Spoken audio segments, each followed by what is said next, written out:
Thanks for choosing this free Anfield Index podcast.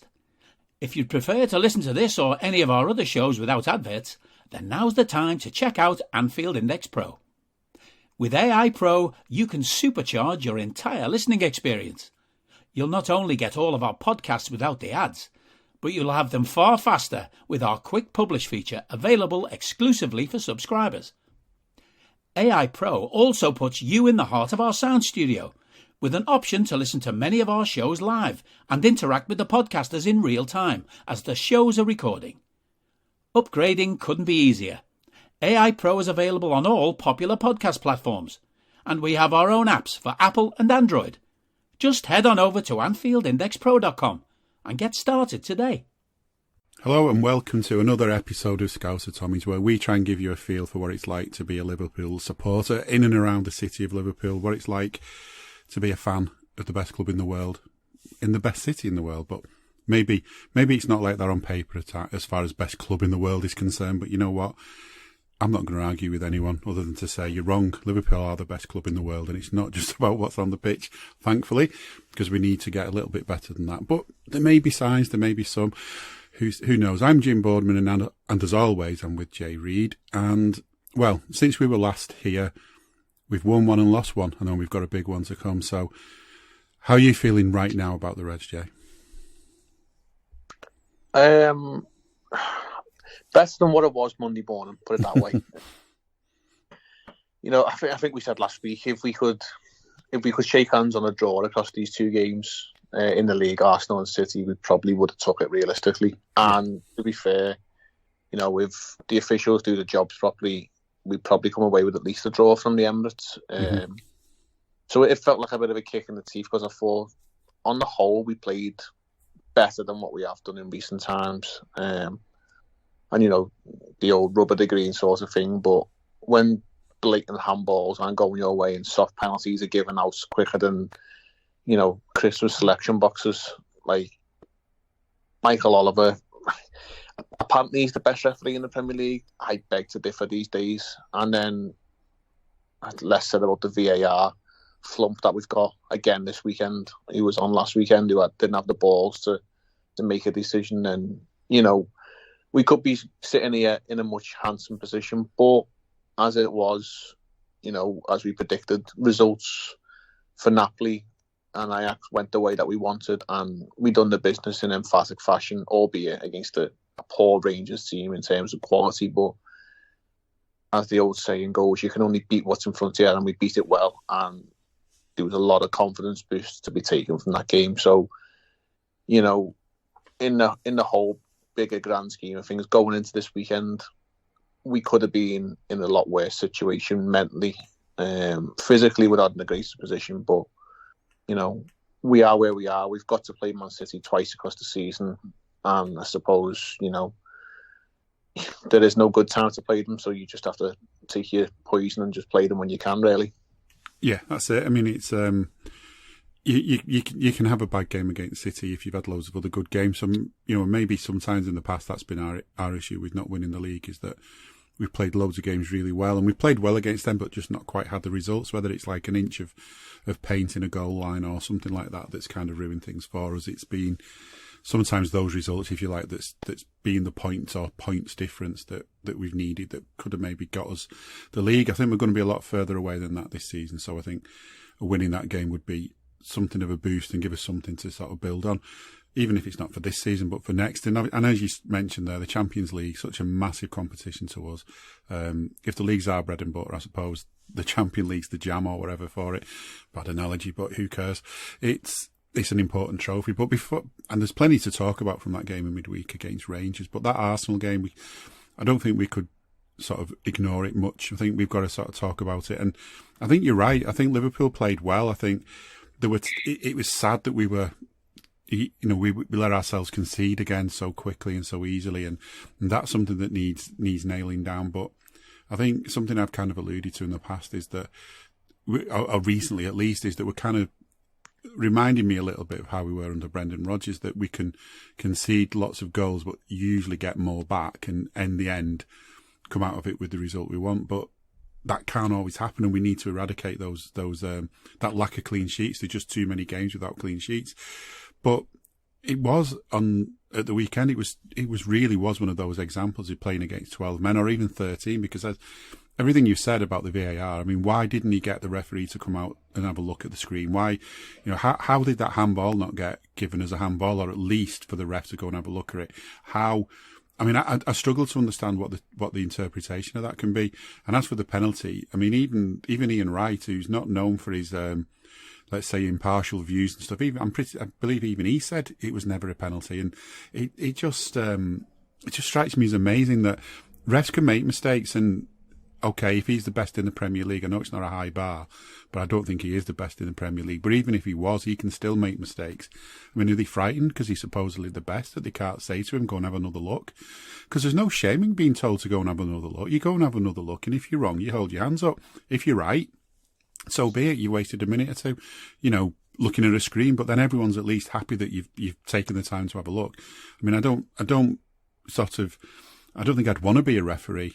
I don't think I've got the personality for one thing, but, trying to make decisions when things are moving so fast and there's so many bodies in the way, so many legs flying around, it can be difficult. But we've got that beauty now with the VAR. We've got that ability to have things slowed down and taken from different angles and just have another look, have a minute, calm yourself down and see if it's right. And it's just sad that that's what happened. Although I did say after the match that these things happen in football. You have setbacks, whether it's a dodgy ref, whether it's one of those days where every strike you have, the keeper's getting to, or you just hitting the post instead of just on the inside of the post.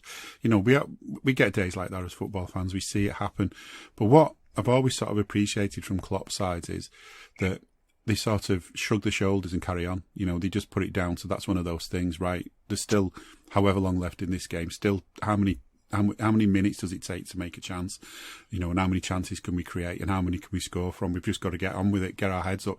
But I just saw heads down against Arsenal, and it did feel like there was psychologically at that point that, the heads were dropping, not just physically in front of us, in front of our eyes, but just, across the club. It felt like there was a real sadness about the place that, no matter what we do, we've got a bad season in front of us. And okay, that maybe changed a bit midweek, but that, I don't know if you spotted it, but that mentality is something I've not really seen under Klopp.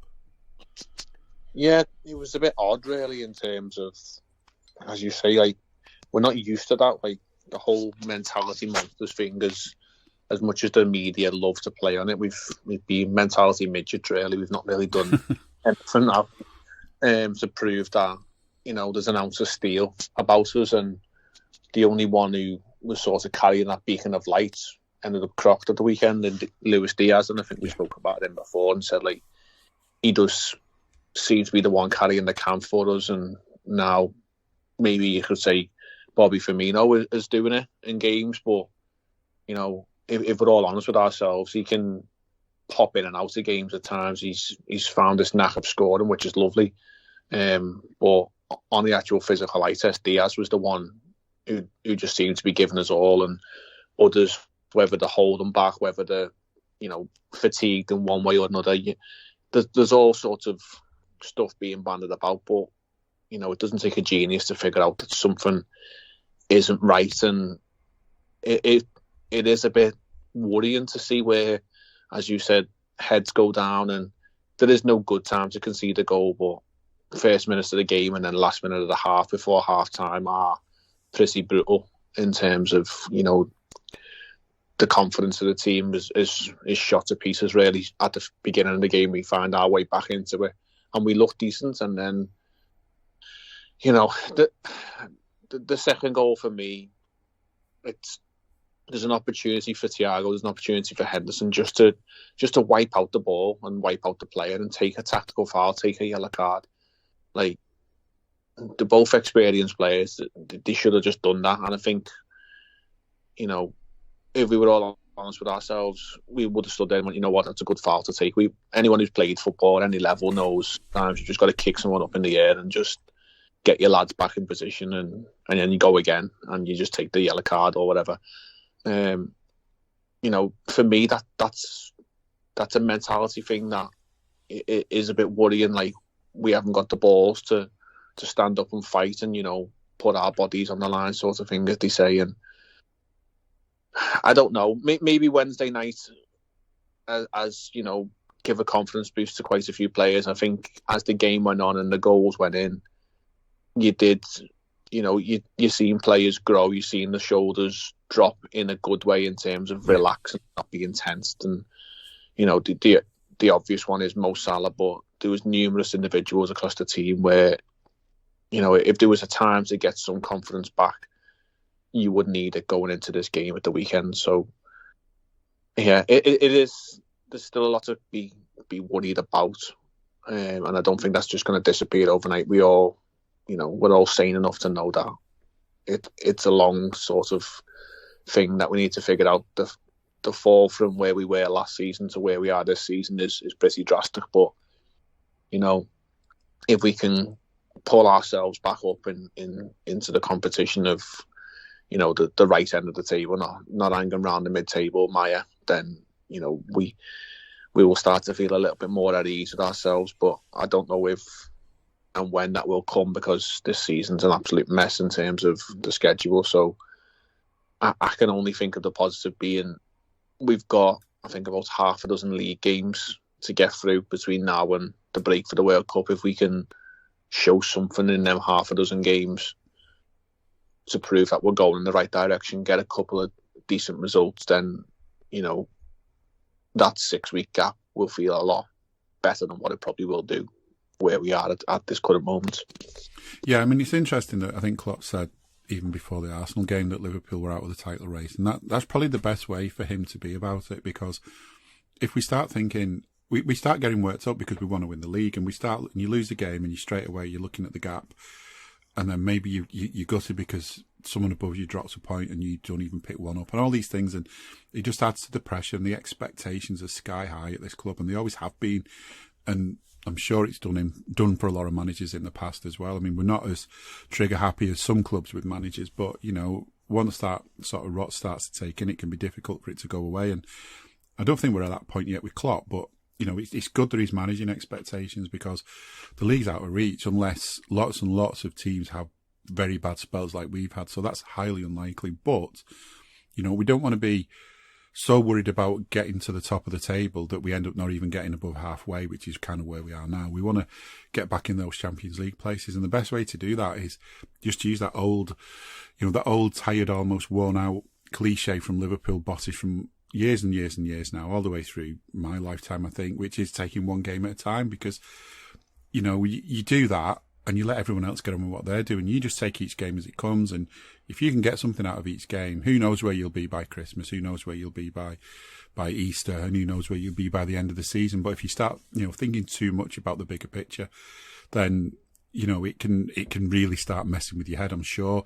Virgil was interviewed by BT Sport after the game midweek, and he was sort of talking along those lines, and, he was quite humble about the win. He wasn't sort of boasting about it, but he's kind of saying that you take one game at a time, and the focus was on that Rangers game, and now it'll move to the next game, which is, of course, against Man City at the weekend. But I was pleased, I think, with the way we played against Rangers, because, okay, we conceded again first, which is just depressing. But it was just, as you say, as the game went on, we almost started to remember what we can do and what we're capable of. And after the bad news with the injuries to Diaz and Trent, it was just good to see some sort of good news that, we saw some other, it's not all bad in defence, if you like. We've got Andy Robbo's back. Joe Gomez didn't have a bad run out. He even got to move in the middle for a bit just to maybe test him out, because in case we need him as backup in the centre. It was, there were signs that things were improving. And I think although everything we say about this game, you've got to take into account the state of the opposition. And the state of the fans that didn't even bother to stay to the end, but that's another matter. It was just good to see everyone just stepping up a little bit. And I mean, I've not seen Mo Salah play with that kind of confidence in a long time. And it's that instinctive side to him that I feel has been missing. That, whoever he's up against, wherever the challenge, I mean, how we found the net from those positions, it's strange, but it feels like it's forever since he's done that. But that's what he used to do all the time. And obviously, as you said, Bob, he's refining his form of late. I wish he was 5 years younger, but it's encouraging, and I think we've got to take that, haven't we? We've got to take that as encouragement that, the season might be over in terms of the league, but there's plenty to play for, and we need to make sure we're playing for it. Yeah, we are realistically out the title race as it currently stands, but a couple of injuries to key players for big teams and a turnaround in our fortune, and we could well find ourselves back in it, because a win at the weekend takes 3 points off City. I don't wholeheartedly believe Arsenal are going to be there much time after Christmas. Spurs are Spurs, and then United and Chelsea are like the other, nominal contenders, and they're hardly pulling up trees at the moment. So, it would only take a key injury to the likes of Erling Haaland or Kevin De Bruyne, or both. Nice, it would be nice to completely shoot their team to bits, because squad-wise, they're nowhere near in terms of quality of depth. I don't think of what they've had in years gone by when we've been competing with them.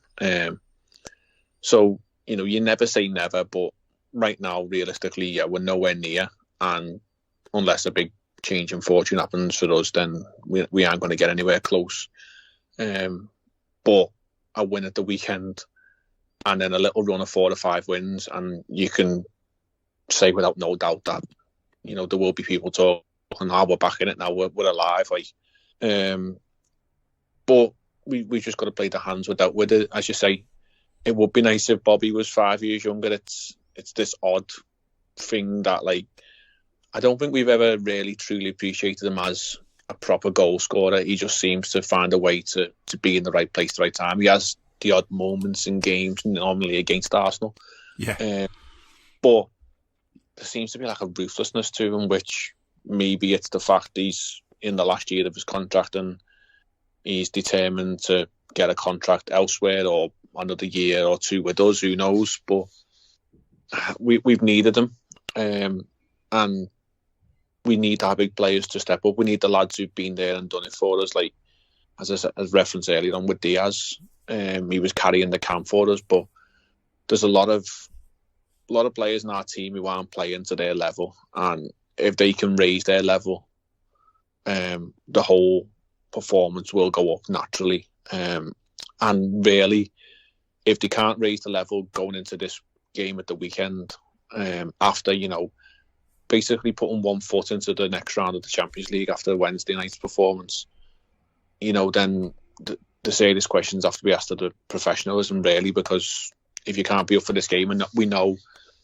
it's not Everton and it's not United, there are 2 proper derbies, but Man City are just a team who are currently competing at the top of the league, pretty much like where Chelsea were back in the early 2000s when Roman came in, that rivalry. But obviously it was heightened with Benitez and Mourinho, but Chelsea-Liverpool was the talk of the town for about 4 or 5, 6 years, because we faced each other so many times, obviously in cup competitions, and it's City-Liverpool at the moment. It says a lot, really, that it's always us and someone. It's never, City and Chelsea or Tottenham and City or something like that. It's Liverpool and someone else. And as you said at the beginning of the pod, we are the biggest, best club in the world.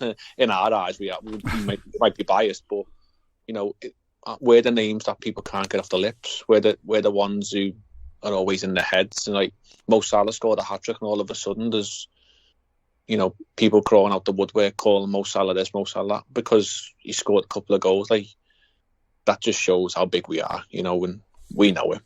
We might be biased, but we are. Yeah, we are big, and I think there's a sort of we've talked before about social media not really reflecting the real world, and I'm convinced, and maybe it's just the people I meet, but I meet loads of people who don't hate Liverpool, even though they're not Liverpool fans, and it feels like there's this kind of agenda against Liverpool at time in the media and in social media as well, that everyone supposedly hates Liverpool, but I think people are more likely to hate one of the oil money clubs, or more likely to hate, a team that, I don't know, maybe, it's hard. I don't really know anyone who loves Man United that isn't a Man United fan. So that's one, but maybe that's just because I don't notice anyone who doesn't hate Man United unless they're a Man United fan. Maybe some Blues, actually, they seem to like them, don't they, sometimes? But it's just something about this club. It's like we're proud of our club. We're proud of the city the club comes from, and we welcome people to come and join us and support us and come and see the city. Although actually at the minute, if you're going to try and come and see the city when it's that Eurovision, you're going to get ripped off. According to the reports, there's all kinds of hotels have gone from a sensible amount per night to a grand per night or something. I might get my spare room out. Yeah, I was thinking that anyone who lives in Liverpool now, go away for a week yourself, and you'll still have money left over if you rent your place out. But I don't know, what are Eurovision people going to be like? There's probably nothing left of your spare room at the end of it. Yeah, I mean that was quite a little good thing for the city. Again, I think we touched on it last week, really, because it was between us and Glasgow, and we said the winner of the tie wins the Eurovision.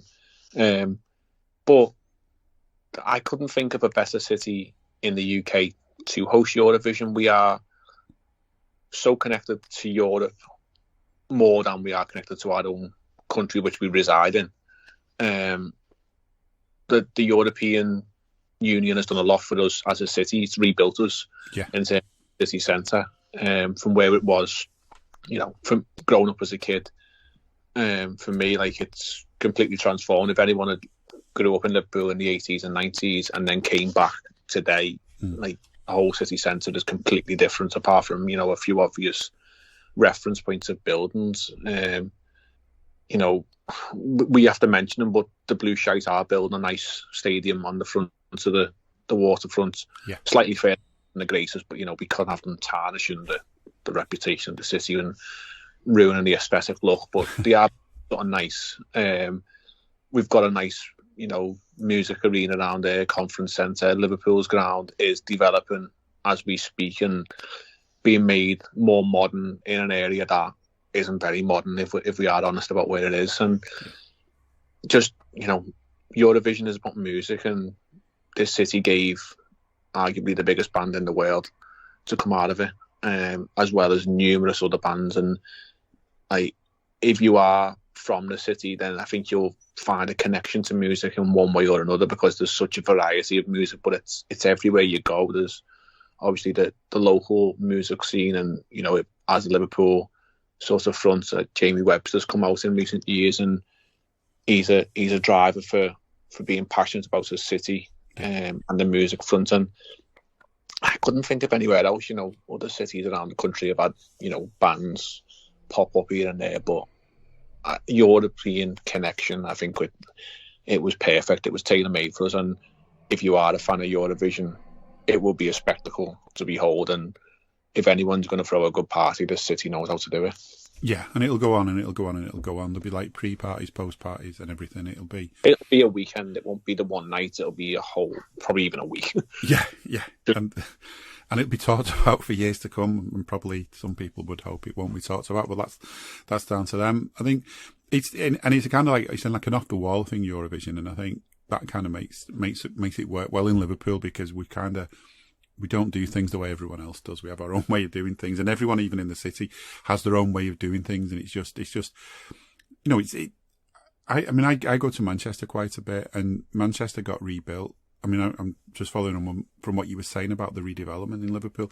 Manchester got rebuilt because it got bombed, basically, and money was put in, probably from insurance, and things got rebuilt. And there's still old stuff, there's some new stuff, but I don't know what it is. There's just, I sort of keep myself to myself around there, but it just feels like a totally different vibe around the place.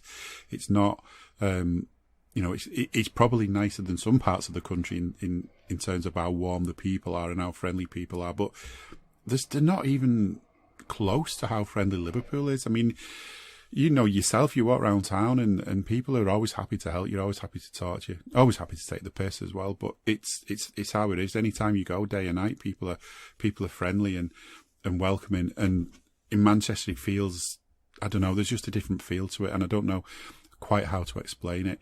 But that regeneration has been vital to the city, because, of course, this is the city that got basically told it should go into managed decline. The Tories in the 80s didn't want to do anything with it. They just wanted to bin it. Instead of looking at the problems and thinking, how can we fix them? It was like, can't you just do as you're told? And until in the end, he thought, no, we just don't want anything to do with you. Let it go to the dogs. And it was Europe that saved us from that you're right. And it's a shame that we aren't part of Europe anymore. But I think the way the city voted in the referendum made it pretty clear that Liverpool wanted to stay part of Europe. And I think maybe one day we'll get that little bit of independence from the rest of England that we want. And talking about independence from England, they were at it again, weren't they? The Scottish singing all the England songs in midweek. Weird. National anthems and all the rest of it. I was genuinely waiting for some kind of dam buster steam tunes to start ringing out. Well, they dam busted out the ground pretty quickly. Then fourth goal. They couldn't wait to fly out of there, but they're an odd bunch. I think we touched on it last week. I couldn't really hear much of them, but the racket they did make, it wasn't the best. And listening to the build up to the game on different platforms, and listening to podcasts on the AI channel, was all about this Ibrox atmosphere. And to be honest, 5-10 minutes they gave it before the game, and as it kicked off, and then it was lively when they scored. But other than that, and whether it was just the TV coverage and the sound and around the ground stuff, but I wouldn't have said that was intimidating. You've heard much more intimidating atmospheres, and yeah, they're an odd bunch. Are you that person who has everything? The coolest merch and those must-have fan threads? Well, over at our Anfield Index shop, we've gone that extra mile when it comes to pimping up your Liverpool collection. From our popular range of bespoke design t-shirts, sweaters, hoodies and hats, to our signature edition mugs, prints and coasters, all provided with fast worldwide shipping. We have something for every red. We also stock official LFC merchandise and are licensed with the Premier League and UEFA to sell official iron-on shirt badges and sleeve patches. As a listener to this podcast, you can get 10% off everything with coupon code AIPRO10. Just head over to AnfieldIndex.shop or find us on Etsy by searching for Anfield Index. They're better off, just competing where they are and staying where they are. Maybe, as we said, maybe it's something to do with teams in blue. Everton, Chelsea sort of spring to mind, odd bunches of fans who don't really have any sort of resemblance with what actually is going on the pitch. They just seem to be more interested in being bitter and arguing with each other or arguing with those around them and other. So, it was nice to play there. I think I said before the draw was made, it would be nice to get one of the Scottish teams, just for the whole sort of Britain rivalry sort of thing. And I didn't realise up until we had played them, when we said last week we've not played them competitively, but there's a reason why, because they can't compete. It's quite simple. They're not probably going to be in the Champions League next year because they don't at the top end of Scottish Premier League. So it was nice while it lasted for them. They had 2 games in which they got an overall spanking of 9-1. So yeah, coming. Yeah, it was mad, wasn't it? I mean, in the old European way of playing, then that would have been like an easy aggregate win for us. But I think that the effect's pretty much the same. Makes you realise now as well that when we were all so devoted about what Napoli did to us, they're not a bad team. And okay, you've got to beat the best teams if you want to win the thing. But at this stage, there's no real shame that we lost to Napoli, even maybe by that amount. I mean, it was embarrassing the amount we lost by, but there's not that much shame the way they're playing. And by the time Christmas comes and teams have had changes here, there and everywhere with fitness and new signings and other sorts of stuff going on in domestic leagues, who knows what'll happen after Christmas. But yeah, I don't think we're going to see a lot more of Rangers in that competition. I think there was a real Everton vibe, though. I totally get what you're saying. Like the Everton vibe, because there's bits of the stands kind of look like Goodison, like the older bits. I don't know why, it just seemed to remind me of Goodison. And then the plastic flags, total Chelsea, the blue tops, Chelsea, Everton again. It's a shame for them, but it's a pity really though as well in Scotland that 2 teams have been allowed to have that kind of dominance, because maybe, if it was spread around a little bit more thinly between the other clubs, maybe the game up there would have actually had more of an impact in Europe, rather than it just being these 2 teams. You just buy the players they need and keep going and keep dominating, or mostly dominating. But good luck to Celtic anyway in the rest of the competition if they're still in it. I've not even looked. No, they're out. Are they out? No surprise. And good luck in the Europa if you've managed for that.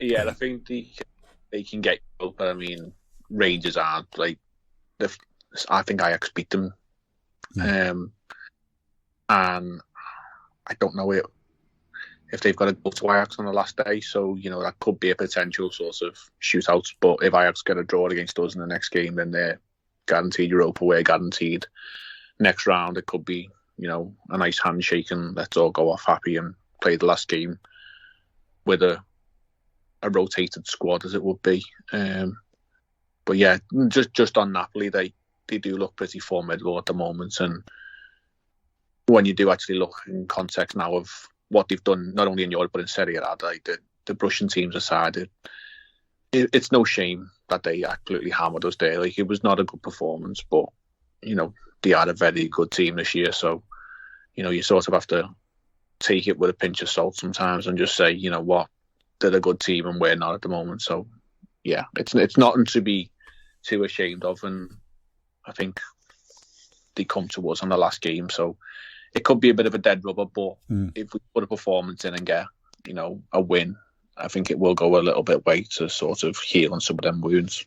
Yeah, that's it. I mean, if you can get a win, and even if it's not the strongest team, there's enough players around the squad that this it'll be a chance for them to kind of break through and show what they can do, and maybe give the manager some problems, because if they're fit, that's the problem we've had all season. There's been no competition for places, no backup for places. Players maybe playing more games than they should, maybe too close together, not getting enough rest between games and stuff. And this is, hopefully, apart from the couple of obvious exceptions that we've got at the minute, that we can start seeing a bit more of that.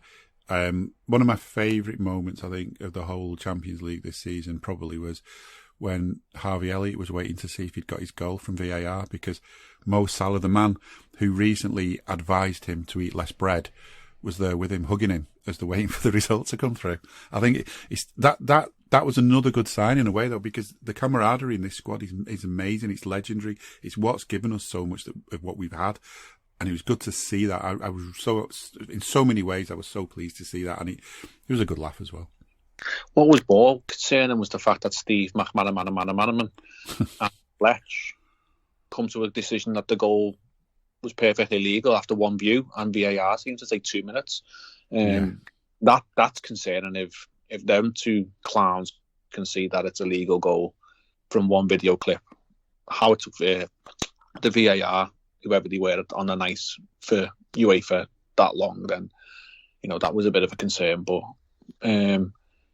yeah, I think Mo, once he got them couple of goals, and obviously the hat-trick then came, you just seen, as I said earlier on, he relaxed a lot more.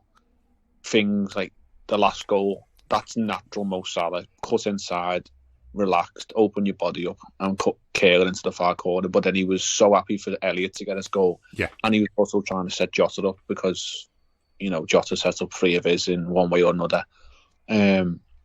So, yeah, they are there together. And I think we've all known that this season Mo Salah hasn't really set the world alight, but if that's what it took to light a fire under him, and then Klopp came out himself and said, when Mo plays inside, he's so much more dangerous. Well, play him there.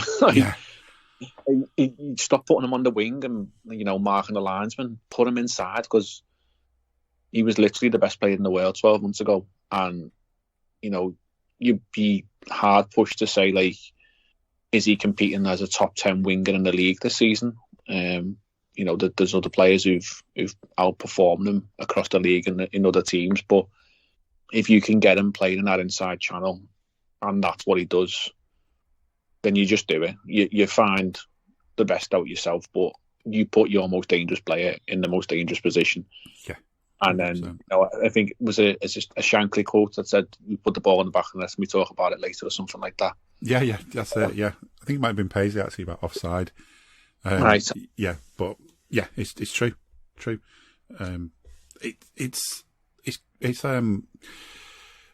It's been a long time coming, but I don't want to sort of get too carried away with the 7-1 win, but there wasn't just the scoreline, it was just the manner of how we played, especially in that second half. And I think Klopp said he had a team talk at half time and sort of just explained what he wanted out of them, and he got it from all signs are there that he got exactly what he'd asked for out of them, which is more than enough for what we need. Just when you were talking then about Fletch and Maka getting it spotted straight away what was going on. That reminds me of another pundit just last Sunday. It's always difficult listening to Sky Sports commentary because Neville and Tyler, it's like, I don't know, it's like Statler and Waldorf of Old Trafford or something, just sitting there moaning about everything, but definitely sort of having a go at Liverpool every opportunity they get. That's what it feels like anyway.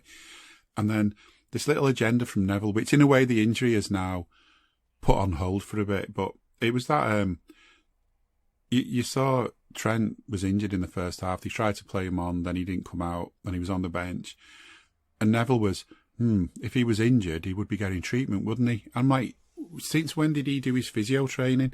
What does he know about players getting injured? He's just trying to stir shit, basically, and there's just no need for it. He's like, does he remember? I mean, we've said before about Rob Jones making Gary Neville the player he is by getting injured, because Neville would never have had the recognition he got if he'd had Rob Jones to compete against. But it's just sour grapes, stirring things up, sensationalism. When did he become a physio? Not only that, Trent's ankle was, folded in half left year. And then he sat on the bench. How does he not know he's not got a strap on his foot? Like, can he see down from that lofty position? Or does he got to see past Martin Tyler's fat head to, see what Trent's doing, sat on a bench in a long coat with his feet probably tucked under the seat? Like, he could have had anything on that leg and he can't see it from where he is. So yeah, it's sensationalism and it's narrative, and it fits their sort of profile of, if we can pick on a player and highlight a weakness in inserted commas, but we all know he is having a little bit of a tougher time at the moment. But I think Trent's come out himself and said he doesn't like to play that way anyway. He plays the game. He doesn't like to play the position, and Klopp backed him up and said, like, he creates so much going forwards for us. That's the gamble we take. And on Wednesday night we had Gomez there, a different type of player. But if Trent had been the one whipping that ball and that Gomez did for Bobby Firmino's goal, then I think the back pages would have been plastered with how great an assist it was. Because again, we're that big, our players are that popular, it sells, it makes click. It's just how it works. But yeah, I won't be listening to Gary Neville because I'll have the the privilege of being in the ground on Saturday. But it'd be interesting to what he says about Joe Gomez playing right back, and how he tries to steer that narrative. Or the reality probably will be he just leaves him alone because it's not a big enough story, it's not a big enough name. Joe Gomez will just go in there and give whatever performance he gives, and it won't be big enough because his name isn't Trent Alexander-Arnold. And let's be honest, Gary Neville couldn't lace Trent's left boot, never mind his right boot. So, yeah, the less said about him and Martin Tyler, the better. And, yeah, unfortunately, those people who have got to endure their dour wisdom on Sunday, I'm sorry for that. If you can find an American stream, it's probably better off finding that. Yeah, definitely. Even if it's one of the ones where they call it soccer all the time, which, you can deal with that. And nothing against the word soccer, by the way. It was actually invented over here, I'm pretty sure. It was short for association football, but that's another story. Yeah, I think the other thing, just quickly on Neville, what's crossed my mind is we always say how Rob Jones keeps him out of the side when he's playing. Rob Jones keeps him out the side if he's fit, keeps him out the England side. Back then, if Neville was playing today, he wouldn't get in the squad, would he? This talk about all these England right backs and who should be the best for them. I mean, Neville wouldn't get into that mix. I'm pretty sure of it. So, and probably the stuff with the physio. Maybe every time he got an injury, he needed lots of treatments on it just to keep him quiet. Who knows? Yeah, right. But he still doesn't shut up now, does he? If there's a treatment to shut him up, that'd be handy. Yeah, it just. The flavour of the month, I think it was listening to, I want to say, Scouted or Raw. I've listened to both of them over the last 12 hours, one of them last night and one of them this morning. And I think it was Dave was saying, like, just the level of punditry in this country is so bad. Like, I think he was referring to Alan Hutton and his so-called Rangers, Liverpool combined 11. So it probably was Scouts that's with Carl this morning. And just, these idiots of players who were getting, the airtime, the spaces in columns to put these words out there in such weird views. Like, Mac Manaman doesn't inspire as a commentator. Neville, he can do okay analysis, but what is that all the like shouting about Carragher is awful on the microphone. If we could just clone Peter Drury, who is on the American channels, for anyone who does get a stream, you'll enjoy the game so much more. It could be a 0-0, it could be absolutely dire, but Peter Drury will make you feel like you are watching the most exciting game of the weekend. So I don't know if we can somehow get him on English TV commentary, but he is the only fella worth listening to. There's a couple of pundits out there, and you did reference Ian Wright earlier on, and I do like him, and I think he has got a weird soft spot for Liverpool, but I like he does seem to say quite a lot of good things, and he's level-headed, and he's across all levels of football, and like men's and women's. So he's probably one of the only decent ones really who's on the television rounds. And what is a shame is they all get recycled between each other's channels, like BBC and ITV share those with Sky and BT, so you end up with the same clowns on the same channels, which is not great. But hey ho, here we are, and I think the only thing we can look forward to is the World Cup. They do sort of bring in a few foreign players, so you might get a different flavour when that comes round, if that's what's going to tickle your pickle for 6 weeks. Yeah, we've also got Amazon to look forward to one of the weeks, haven't we? I think there's they're having one of their weeks. It might be next weekend, the weekend after. I think it's coming up soon. So we get possibly, because we got West Ham midweek. It could be that midweek round of fixtures that they get their hands on. So that's good. Where you get if you're watching it on TV, you get score updates off Twitter before you see it on the TV, because there's a lag, because you are watching a stream rather than actual live TV. But never mind. You just don't look at your phone for a bit. It doesn't do you any good anyway, does it? Looking at your phone during the match, it just winds you up even more. So I try not to sometimes. But the other thing as well, actually, when we're just very, very quickly on Sky as well, Sky can do better. I mean, I'm not saying it's perfect, and I'm not sort of a massive F1 fan, but I've watched bits and pieces, and I got up early and watched the stuff on Sunday from Japan, so it was on early doors. Probably the time of day when you're least likely to have any patience with dodgy commentary. But and even though it was a strange race that was held up for ages because of rain, and they had to do a lot of filling, it was still entertaining to watch. It wasn't sensationalising. They sort of try and they're very even-handed. They don't come across as biased, even though it's sort of a British coverage with lots of British drivers. They still try and be sort of even-handed about everyone. And I'm not saying it's perfect, but there's a lot that the Sky Football lot could learn from just watching what they do and maybe taking a leaf out of their book, because it's totally different attitude, totally different professionalism. Maybe Sky is just trying too hard to be like, I don't know, be like the Sun or something, because that's what they come across like at times. They're that bad. So hopefully that changes. But this weekend, of course, if we have to watch it on TV, if we're not lucky enough to be there, we've got to put up with Sky in this country, but at least it's on telly. But it's always going to be on telly. It's one of the biggest games of the season. Guardiola still says Liverpool are the biggest threat to their title, and apparently Klopp said something along the lines of, this might still be a title decider, but not for us. So it is a massive game, but we've got to be disruptors, haven't we, this weekend? Yeah, and I think the result is obviously the biggest sort of aspect in any game of football, because winning matches, there's no better feeling, and losing matches, there's no worse feeling. But I think a performance is key in this game. If we come out of that game and we take a draw, that'll be lovely. If we take a win, that'll be magnificent. But if we actually just see a performance from the lads, because we've shown in fits and starts, and there was moments in the Arsenal game where we were very good. There was moments in that game where we were very scrappy, very panicked, and the Rangers game the same. Like for the short spell, Rangers did have the tails up a little bit, but as time went on, the quality shone through, and the quality level between Rangers and Man City is worlds apart. So we've got to raise our game again to compete with them realistically on their level. But if you see 110% from every man on the pitch who may play in a red shirt that day, I don't think you'll hear many complaints really. From a level-headed fan anyway. We go out there and we lose the game, but we've lost in a manner where we've given absolutely everything and we couldn't do no more. It might have just been, a sensational goal or, heaven forbid, one of these stupid VAR decisions or a referee decision. Then, so be it.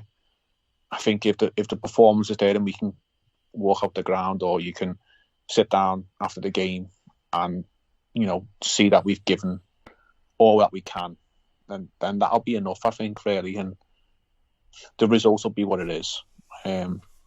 We just need to see something going forward, because this season so far has been an absolute mess. I don't really know where we begin to line up and what we put out there. But we've got to come up with something. And Pep is right. We are probably the best team in the league to compete with them, but right now we're not. And Klopp again is spot on. He's stuck with that line. Obviously, we are, as we currently stand, well up the title race, but we can have a big say on it. And if we can put a marker down on them, and that puts us in good stead for the rest of the the games before the World Cup, then that'll do for me. A win would be lovely, but you can't have everything in this world, can we? No, we can't. I mean, I think the attitude has got to be right. I think something I probably feel like I'm turning into a broken record saying this, but the thing I've always admired about Klopp and the way he got Liverpool playing is that when you get a setback, you pick yourselves up and you deal with it. You get over it, because things happen. And he's even said that in his most recent press conference about us conceding first against Rangers. He said it's a concern, but these things can happen. In other words, don't feel so totally devastated that that's it. It's gone in. You're not going to get back to it. Whatever's left in a game, there's maybe 70 minutes left in a game. There may be 10 minutes left in a game. You've got a chance to get some goals in that time. You've got a chance to create some actual chances in that game, and you've just got to pick yourselves up and get on with it. And it's that kind of almost like we'd forgotten all of this. And I think the way we played against Rangers, we kind of remembered it. We didn't let them get back at us other than that goal. We didn't really have much chances after that. And okay, again, sort of with the obvious proviso that this was only Rangers, it's still something about the way Liverpool play that when we're having bad days, we can even let teams like Rangers in against us far too often, far too close for comfort. It's been obviously really, I think, who the danger man is for City this season. That's Erling Haaland, and I think there's so much focus on him that you can easily think, well, what do we do? How do we stop him? But as I've always thought with Liverpool teams in recent years, you focus all you want on that one player, then you keep all your eye on Mo Salah, you keep Mo Salah quiet. But, in years gone by, we've got Sadio will come in, we've got, Trent will get one, just keep your eye on Salah all you want, but we've got a load of other players on that pitch who can make a difference. And that's definitely the case with City. And Klopp's actually said, if you close Haaland down with too many players, then you open up gaps for all the other world-class players. So, he knows that we've not got to just focus on that guy. But, the way he's played for his boyhood, the club he supported as a kid because of his dad, he's a definite threat to that 3 points on Sunday.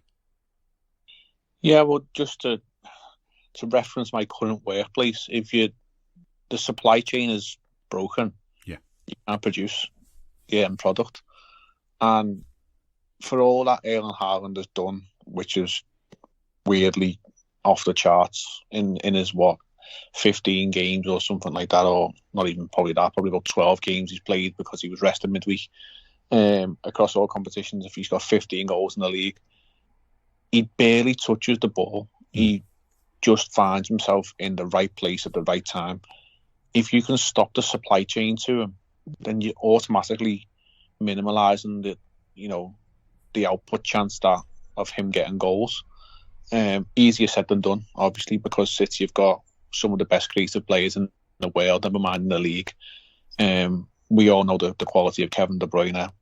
Phil Foden, for all his mankness, is a good player. Bernardo Silva is a little shit. And then Riyad Mahrez on his day, we all know what he's going to do. It's just stopping it. And then, they've got other good players in the team, like the likes of Gundogan and Rodri, who can thread balls through the eye of a needle if they want to. So, they've got so many weapons, you cannot stop them all. But if you can limit the amount of supply to that big fella up top, then, your chances of getting something out of the game go up a little bit more. As you say, you can't sit and mark him all game, but I think we've got two fellas at the back there who are probably built to actually compete with him. There's not many other players in the league, like Lisandro Martinez, for example. He had no chance against Erling Haaland, but Ibu Konate and Virgil van Dijk, big strapping lads, strong, powerful, fast, good in the air, good on the ball. Erling Haaland isn't the greatest on the ball, and Darwin Núñez has been slaughtered for, his control and his touch around the box and whatever. But Erling Haaland isn't exactly this graceful footballer. Peter Crouch had more grace and touch than him. But he just seems to know where the back of the net is. And I say, we've got two lads there physically who may be able to deal with them, but the supply chain is where we've got to operate most. And again, that is highlighting the midfield. We need to get that right on whatever we line up in, whatever shape, whatever players go out there. They've got to do their jobs to the utmost, because all it takes, as we've seen, is one lapse in concentration and we're 1-0 down. And with City, a couple of lapses in concentration, it won't be 1-0, it'll be 3 or 4-0, and the game will be dead before we've even realised where we are. Yeah, and hopefully we're not all walking out though with like 20 minutes to go, like we saw the other night. I think that's right though with Haaland, and I wonder. I mean, it's only I wouldn't want it necessarily, but if you swapped Núñez for Haaland, if we'd bought him and they'd bought him, and swapping round, would Haaland have had as good a season with the way our supply line's been this season, and would Núñez would he have had a much better one the way their supply line's been this season? And I think so. I think they both have had very different fortunes this season. That's what we need to get right then. As well as blocking that supply line off for them, we need to make sure we've got a supply line for Núñez when he's playing. Players like Mo Salah are almost their own supply line at times, especially when they play like he did the other night. But, it's just about getting everything right, front to back, not sort of focusing so much on one thing that you forget about another. And I think, that's maybe, if anything, has been our issue this season. We're so busy looking what's in front of us and trying to score, we're just letting them in the back door because we didn't notice it was unlocked. And we've got to change that way and change our attitudes on that. And I think I agree 100% as well. If you see every single player in red fighting for that victory, and every single, not every single, but most of the voices in the ground in red, cheering them on and getting behind the team and, making the life difficult for the ref. I mean, that ref last week, as bad as he was, maybe he was taken aback by the fact there was actually some atmosphere at Arsenal, when he wasn't expecting it, and it sort of put him off a bit. But, maybe make sure there's an atmosphere at Anfield on Sunday. So any sort of difficult decisions for the ref, he's had a big voice in his ear telling him which way to go with it, because, these things can make a huge difference. And I don't know, it's a frightening game, the way we've been playing and the way they've been playing, but I've got a lot of confidence. I'm not going to ask you for predictions, I don't think, although you're welcome to do one. Would you take a draw still, or after losing last week, do you think we need the win? I'd take a draw right now, if offered. Yeah. I do think there's a world in which we sneak a win. If you're asking me for a score, I would say 3-2. Would possibly be where I would lay a couple of quid if it was going to put some money down on a score. For us, yep. It would have to be, a late winner, sort of like the last 10 minutes of the game, and we would then be hanging on and literally biting down to our glove. To our cuffs of our t-shirts and biting down your fingernails. If you're wearing gloves, because it might be a bit nippy on the day. It's that time of year these days where the temperatures are fresh in the morning, lovely in the afternoon, but by the time that game's finished, it will be a bit chilly in the air. But hopefully, the atmosphere will be red hot. And I think, the reintroduction of Andy Robertson, as good as Costas can be, Andy Robertson just brings that extra something, that little bit of spice. We know he will leave something on the player, and that is enough to ignite the crowd. The other night, Kanate went through someone about 2 or 3 minutes into the game. Absolutely fair challenge, by the way. Won the ball, took the man with him, but won the ball. Yeah. The referee couldn't wait to blow his whistle and give a foul. And then there was a couple of moody Rangers ones where they were leaving little studs in, and the referee turned a blind eye to that. Hopefully, Wythenshawe's Anthony Taylor will not be like that at the weekend. For those who don't know where Wythenshawe is, just Google it, and it's very close to it's in Greater Manchester. It's very close to the city of Manchester city centre. Yeah, if people from Wythenshawe go on holiday and you ask them where they're from, they're going to say Manchester, aren't they? Yeah. It's like, it's, you don't know where Wythenshawe is, but if you say where Manchester is, then there you go. The answer's self-explanatory. But, a nice Kanase challenge or Van Dijk early on Erling Haaland will get the crowd up. I'd imagine it'd be vociferous anyway, because, if you can't get up for this Man City game, then you shouldn't be really entering the ground. I'm sorry. That's my point of view. Yeah. You want to go there and just, sit in your seat and enjoy a game of football, then there's plenty of pubs around the city. If you just want to go and sit down and have a nice little bite to eat and enjoy the football on the screen, then that's probably more your liking. Yeah, give your tickets to someone else if you like that. If you're asking for 110% off the lads on the pitch, you've got to be giving it yourself in the ground, in the stands. So, it works hand in hand. I'm not overly confident of a win. I could see a world where we can, but yeah, if offered a draw, I would shake your hand that one, take you. Yeah, definitely. I think, I mean, we'd be happy with a draw. I'm already starting to get that mixed feeling that you get, that mixture of fear, excitement, and everything all jumbled together, where you're getting ready for a game like this, and that's what it's about. And when you're at the ground, that's how you let it out. You do all the shouting, all the singing, and all that nervous energy just comes out and gets you behind the team. And if you can't do that at a game, to be honest with you, I don't know. You might be better off going the pitches or something, because you don't need to make a din in the pitches when exciting things happen. You can just sit quietly and eat your popcorn or whatever. If that's the kind of entertainment you like, and how you like to be entertained, go and do that. There's only so many people are privileged to get a place in a seat at Anfield in every game, and there's countless more who would take that seat off you for anything.